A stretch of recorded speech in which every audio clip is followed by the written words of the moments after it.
eu tenho a concepção, né, de que, por exemplo, agora há pouco aí você falou, né, que essa questão da inteligência e tal, isso não substitui esse contato, né, homem a homem, né, pessoa com pessoa.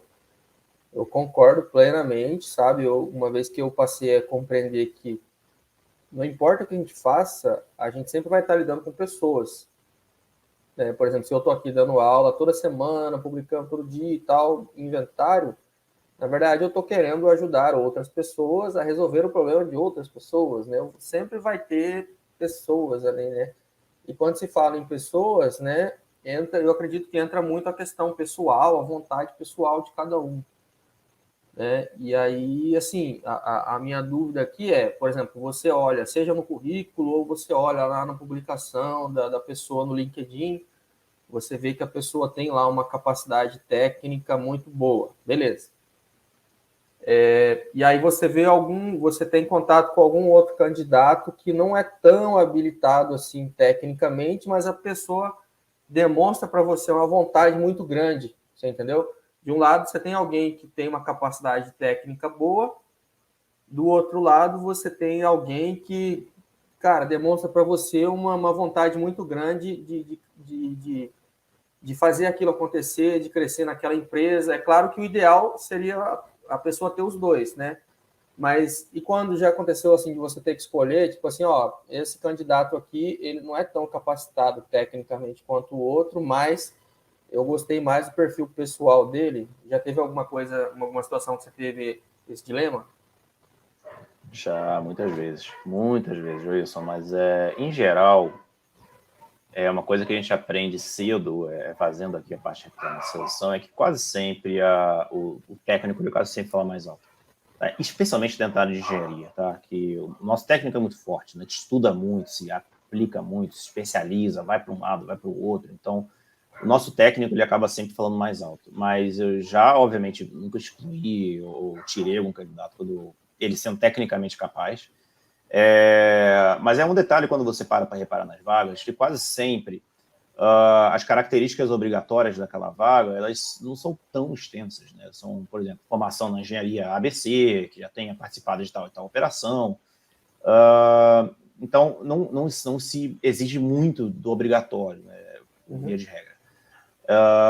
Mas dependendo de como for o desejável, a gente tenta encaixar o desejável vendo aqueles candidatos e tenta sempre dar preferência para quem vier com o maior número de características desejáveis.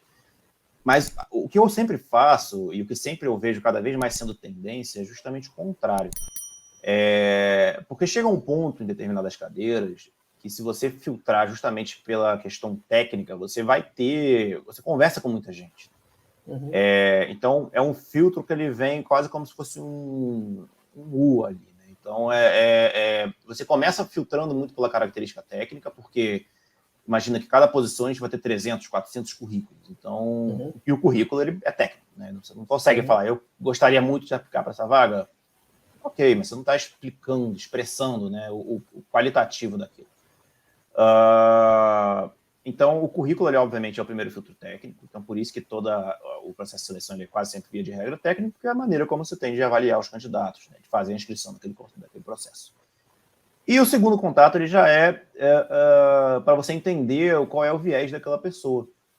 E muitas das vezes, uma vez avançando ali da triagem curricular, a maioria dos candidatos eles ou são retirados do processo, ou eles não avançam, ou o gestor não entende que não é a pessoa certa, por conta de que aquela pessoa não tem um posicionamento muito positivo na entrevista, é um pouco introspectivo até demais, né, de não conseguir trazer para a gente que está aqui querendo ouvir o que aconteceu na carreira daquela pessoa, como que ela avançou. Já vi gente aqui que teve 40 anos 40 anos de vida, com 20 anos de carreira profissional, conseguir explicar a carreira em questão de 5 a 10 minutos. Então, é muito pouco. E aí, isso não é um problema, a questão que a gente não consegue entender o que é aquele candidato, onde é que ele se encaixa na vaga, porque ele foi tão breve que a gente não consegue entender onde que se conectam os pontos. Então, esses requisitos são mais comportamentais, né? Uhum. Então, isso acaba pesando mais no candidato, de como que ele se comporta, de como que ele se comportou no passado e como que ele se vê se comportando no futuro, do que, de fato, o técnico, né? Porque quando a gente olha um curso técnico, diversas pessoas podem fazer um curso técnico, mas a característica comportamental ela é muito inerente do ser, né? Do ser humano que está ali na sua frente conversando. Uhum. E, obviamente, que não é nada imutável, intransigível. Né? Você se transforma naquilo que você quer ser. Então, isso acaba sempre, se a gente pudesse colocar exatamente o U, né? Os 3 pontos do U, o vale e a crista as 2 cristas do U, seria a primeira crista, seria o primeiro filtro seria o técnico, que é o currículo, o segundo filtro seria sempre o comportamental e como que aquela pessoa está ali se portando dentro da entrevista, e o terceiro filtro é como que aquelas características de determinada pessoa se encaixam com a característica da empresa. Porque precisa ter esse fit. Às vezes a empresa é uma empresa que tem uma jornada de trabalho de 4 dias, e às vezes você pega uma pessoa que está acostumada a trabalhar sábado, e ela gosta de trabalhar sábado. E para uma vaga de gestão, talvez esse encaixe não seja tão bom. Né? Que a pessoa gosta de trabalhar muito e a empresa gosta que os empregados dela trabalhem menos. Ou vice-versa. A pessoa está acostumada a trabalhar 4 dias e a outra empresa precisa trabalhar 6. Então, esse tipo de encaixe, né, do que a pessoa tem como cultura, como que aquilo se encaixa na empresa, é muito importante. Então, esse é o nosso trabalho aqui. A gente primeiro fazer o filtro técnico, garantir na entrevista que tudo ali que você leu no currículo tecnicamente condiz com o discurso daquela pessoa, verificar aí através de técnicas de avaliação nossas como é que é o comportamento dessa pessoa, como é que é o comportamental dela. E uma vez estando tudo ok, é fazer o encaixe, o deparo ali, de como que aquela pessoa é e como que ela se encaixaria naquela posição.